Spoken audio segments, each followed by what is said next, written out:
नमस्कार, आप देख रहे हैं जनादेश। मैं हूं आपके साथ प्राची सिंह। खबर शुरू करने से पहले एक नजर आज की हेडलाइंस पर। हेडलाइन के प्रायोजक है सुशीला चैरिटेबल ट्रस्ट, जहां लोकहित और विकलांग लोगों की सहायता करना ही है कर्म, जिसका एक ही नारा जनहित में योगदान कराना।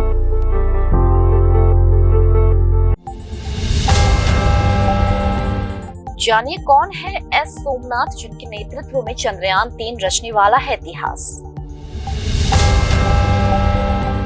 एक साइड में खड़ी हो जाती है शताब्दी जैसे वीआईपी ट्रेन जब पटरी पर दौड़ती हुई आती है ये रेलगाड़ी। चांद के बेहद करीब पहुंचा चंद्रयान, इसरो ने जारी किया नया वीडियो, देखे चौंका देने वाला नजारा। अभिनेता प्रकाश राज के खिलाफ केस दर्ज, चंद्रयान 3 मिशन का उड़ाया था मजाक।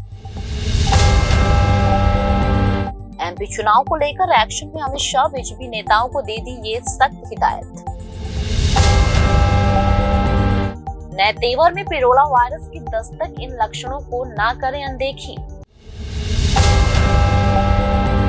अब समाचार विस्तार से। पूर्व इसरो चीफ के सिवन का कार्यकाल पूरा होने के बाद एस सोमनाथ इस पद पर तैनात हुए थे। इसरो चीफ के साथ वो अंतरिक्ष विभाग के सचिव और अंतरिक्ष आयोग के अध्यक्ष भी रहे। इस तैनाती से पहले वे तिरुवनंतपुरम में विक्रम साराभाई अंतरिक्ष केंद्र के डायरेक्टर थे। भारत का चंद्रयान 3 जल्द ही इतिहास रचने वाला है। ये भारत की उम्मीदों को लेकर चांद की सतह पर उतरेगा। 23 अगस्त को शाम 6:04 पर इसके चंद्रमा की सतह पर उतरने की पूरी उम्मीद है। इस बीच आइए एक ऐसे शख्स के बारे में जानते हैं जो इस पूरे मिशन का नेतृत्व कर रहा है। ये शख्स कोई और नहीं बल्कि इसरो चीफ एस सोमनाथ है। इसरो के नेतृत्व करने वाले एस सोमनाथ ने इसरो के कई अभियानों में महत्वपूर्ण भूमिकाएं निभाई हैं। चंद्रयान 3 उसमें से एक है। ये भी जानेंगे कि उन्होंने चंद्रयान 3 को इतनी ऊंचाई पर कैसे पहुंचा दिया। अब जब सब कुछ ठीक रहा तो चंद्रयान 3 चांद की सतह पर सुरक्षित लैंड करने वाला है। दरअसल इसरो चेयरमैन एस सोमनाथ चंद्रयान 3 के मास्टरमाइंड में से एक है। सोमनाथ को 14 जनवरी 2022 में दी गई थी। ये कार्यकाल 3 साल का है। पूर्व इसरो चीफ के सिवन का कार्यकाल पूरा होने के बाद इस पद पर तैनात हुए थे। इसरो चीफ के साथ वो अंतरिक्ष विभाग के सचिव और अंतरिक्ष आयोग के अध्यक्ष भी हैं। इस तैनाती से पहले वे तिरुवनंतपुरम में विक्रम साराभाई अंतरिक्ष केंद्र के डायरेक्टर थे। उनके कार्यभार संभालने के बाद से चंद्रयान 3, आदित्य L1 यानी कि सूर्य मिशन और गगनयान जैसे महत्वपूर्ण मिशनों को तेजी मिली है। रिपोर्टर्स के मुताबिक इसरो चीफ एस सोमनाथ का जन्म 1963 को केरल के आलापुझा जिले में हुआ था। उनके पिता शिक्षक थे, साथ ही उनकी शुरुआती पढ़ाई केरल में ही हुई। केरल विश्वविद्यालय से ही उन्होंने मैकेनिकल इंजीनियरिंग में ग्रेजुएशन किया। सोमनाथ ने पोस्ट ग्रेजुएट बैंगलोर स्थित इंडियन इंस्टीट्यूट ऑफ साइंस से की थी। बताया जाता है कि सोमनाथ को स्पेसक्राफ्ट लॉन्च व्हीकल की design, engineering, structural design, mechanism, pyrotechnic और इंटीग्रेशन के मामले में महारत हासिल है। वो इसरो के हर मिशन पर बेहद बारीकी से नजर रखते हैं। इन्हीं में से एक चंद्रयान 3 भी। फिलहाल वे इसरो के अध्यक्ष के रूप में संगठन के हिस्से के रूप में महत्वपूर्ण मिशनों में प्रमुख है। राजधानी और शताब्दी जैसे ट्रेनों को रास्ता देने के लिए बाकी ट्रेनों को कभी कभी रोकना पड़ता है, लेकिन आज हम आपको एक ऐसी ट्रेन के बारे में बताने जा रहे हैं जिसे रास्ता देने के लिए राजधानी और शताब्दी जैसे प्रीमियम ट्रेनों को भी साइड में लगा दिया जाता है। भारतीय रेलवे को देश की लाइफलाइन कहा जाता है। भारत का रेल नेटवर्क इतना विशाल हो चुका है कि इसे दुनिया के चारों सबसे बड़े रेल नेटवर्क वाले देशों में शामिल किया जाता है। रोजाना लाखों की संख्या में लोग भारतीय रेलवे में सफर करते हैं। रेल बाकी वाहनों की अपेक्षा में ज्यादा सुरक्षित और किफायती साधन है। भारत में जनता की जरूरतों को देखते हुए गतिमान एक्सप्रेस, शताब्दी, वंदे भारत, इंटरसिटी, डेमो और मेमो समेत कई तरह की ट्रेनें चलाई जाती है। शताब्दी और वंदे भारत को लग्जरी ट्रेनों की लिस्ट में शामिल किया जाता है। अक्सर इन ट्रेनों को पास कराने के लिए दूसरी ट्रेनों को रोक दिया जाता है ताकि शताब्दी और वंदे भारत अपने टाइम पे पहुंचने में लेट ना हो जाए। लेकिन क्या आप जानते हैं कि भारत में एक ऐसी भी ट्रेन है जिसे रास्ता देने के लिए शताब्दी और वंदे भारत जैसे प्रीमियम ट्रेनों को रोक दिया जाता है।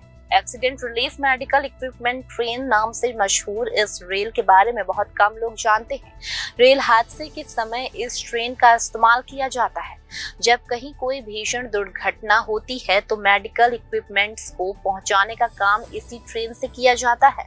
आपको बता दें कि accident relief medical equipment train में मेडिकल उपकरण और दवाइयां रखी जाती हैं।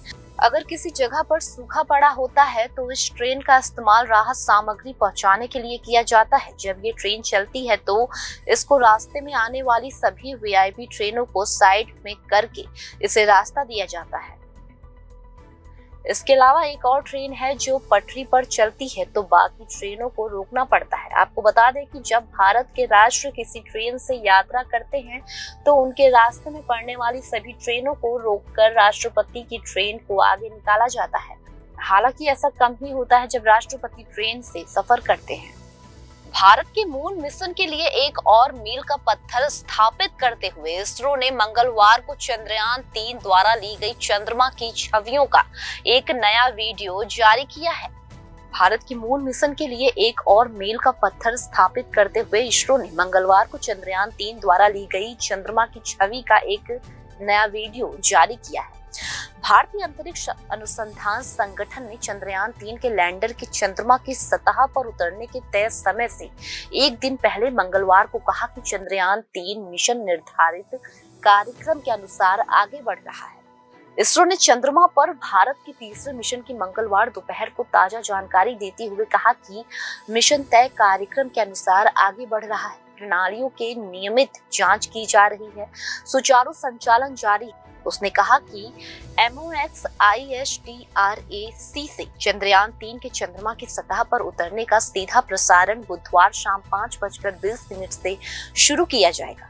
लैंडर और रोवर से युक्त लैंडर मॉड्यूल के बुधवार को शाम 6:04 पर चंद्रमा की सतह के दक्षिण ध्रुवीय क्षेत्र से निकट उतरने की उम्मीद है। इससे पहले भारतीय अंतरिक्ष अनुसंधान संगठन ने 19 अगस्त को लगभग 70 किलोमीटर की ऊंचाई से चंद्रयान 3 मिशन के लैंडर पोजीशन डायरेक्शन कैमरे से ली गई चंद्रमा की तस्वीरें मंगलवार को जारी की। इसरो ने बताया कि LPDC से ली गई तस्वीरें यान पर मौजूद चंद्रमा के संदर्भ मानचित्र के साथ मिलन करके स्थिति निर्धारित करने में मिशन के लैंडर मॉड्यूल की सहायता करती है। LM के बुधवार को चंद्रमा की सतह पर सॉफ्ट लैंडिंग करने की उम्मीद है। इसरो ने लैंडर हजार्ड डिटेक्शन एंड एडवाइडेंस कैमरे से ली गई चंद्रमा के सुदूर पार्श्वन भाग की तस्वीरें सोमवार को जारी की थी। अहमदाबाद स्थित अंतरिक्ष अनुप्रयोग केंद्र द्वारा विकसित ये कैमरा नीचे उतरते समय ऐसे सुरक्षित लैंडर क्षेत्र का पता लगाने में सहायता करता है जहां चट्टानें या गहरी खाई न हो। SAC इसरो का प्रमुख अनुसंधान एवं विकास केंद्र है। इसरो के अनुसार चंद्रयान 3 के उद्देश्य को पूरा करने के लिए लैंडर में LHDSC जैसे कई उन्नत प्रौद्योगिक हैं। चंद्रयान 2 की सफलता के बाद चंद्रयान 3 को 14 जुलाई को प्रक्षेपित किया गया था। चंद्रयान 3 को चंद्रमा की सतह पर सफलता से उतारने और विचरण करने की क्षमताओं को प्रदर्शित करने के लिए भेजा गया है। कर्नाटक की बगलाकोट पुलिस ने एक्टर प्रकाश राज के खिलाफ केस दर्ज किया है। कुछ संगठनों ने आरोप लगाया है कि वे चंद्रयान 3 मिशन का मजाक उड़ा रहे थे। फिल्म अभिनेता प्रकाश राज की मुश्किलें बढ़ सकती है। चंद्रयान 3 पर पोस्ट की वजह से केस दर्ज किया गया है। अब सवाल ये है कि उन्होंने क्या किया। पुलिस के मुताबिक शिकायतकर्ता ने प्रकाश राज पर चंद्रयान 3 मिशन का मजाक उड़ाया है। बगलाकोट पुलिस ने बताया कि शिकायत में शर्ट और लुंगी पहनकर आदमी का कैरिकेचर साझा किया जिसमें वो चाय डाल रहा था। तस्वीर शेयर करते हुए लिखा हुआ था कि चंद्रयान से अभी पहला दृश्य आया, इसके बाद से प्रकाश राज को भारी आलोचना का सामना करना पड़ रहा है। लोगों का कहना है कि चंद्रयान 3 मिशन देश के गौरव से जुड़ा है, इसका मजाक नहीं उड़ाना चाहिए। सोशल मीडिया पर आक्रोश का सामना कर रहे प्रकाश राज ने एक्स पर स्पष्ट किया कि उनकी टिप्पणियां केवल मजाक के तौर पर थी। नफरत केवल नफरत दिखाती है। मैं हमारे केरल चाय वाला का जश्न मनाते हुए #आर्मस्ट्रांग के समय एक चुटकुले का जिक्र कर रहा था। ट्रोल्स ने कौन सा चाय वाला देखा? अगर आपको चुटकुला समझ नहीं आया तो चुटकुला आप पर है। बड़े हो जाओ जस्ट आस्किंग। हालांकि सोशल मीडिया पर यूजर कह रहे हैं कि इतने बड़े अभिनेता को इस तरह की हरकत से बचना चाहिए। विरोध अपनी जगह है, आप देश की किसी भी शख्सियत का विरोध कर सकते हैं, लेकिन चंद्रयान मिशन किसी एक शख्स का नहीं बल्कि इसकी कामयाबी हर किसी के लिए गौरव का विषय है। भारतीय अंतरिक्ष अनुसंधान संगठन के अनुसार चंद्रयान 3 23 अगस्त को IST पर चंद्रमा पर उतरने के लिए तैयार है। इसरो का कहना है कि अभी तक के सभी चरण कामयाब रहे हैं और उम्मीद है कि हमारा मिशन सार्थक तरीके से अंतिम पड़ाव पर पहुंचेगा। अगर किसी तरह की और परेशानी आती है तो उसके अलावा 2 और विकल्प हैं। बीजेपी के केंद्र नेतृत्व ने MP चुनाव की कमान संभाल ली है। इस बीच केंद्रीय गृह मंत्री अमित शाह ने पार्टी पदाधिकारियों को कामकाज को लेकर नसीहत दी है।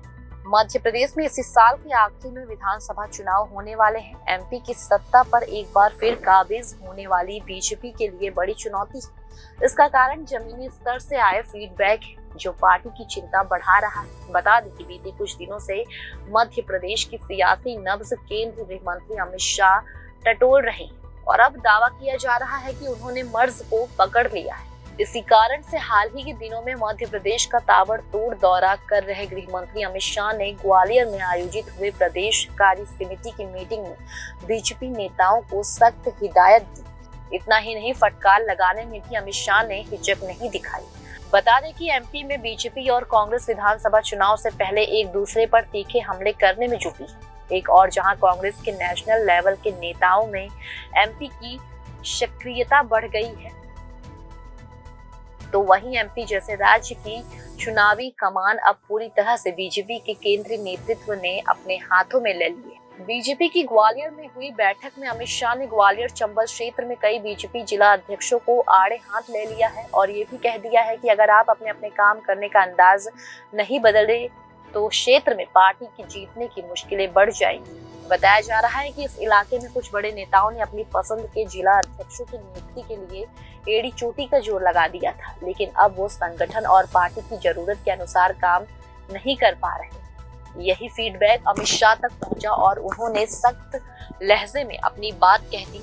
जानकारों के मुताबिक अमित शाह पिछले कुछ वक्त से MP की सियासत की नब्ज टटोलने में लगे और माना जा रहा है कि अब मर्ज उनकी पकड़ में आ गई है और वो इसका इलाज भी करने में पीछे नहीं रहने वाले।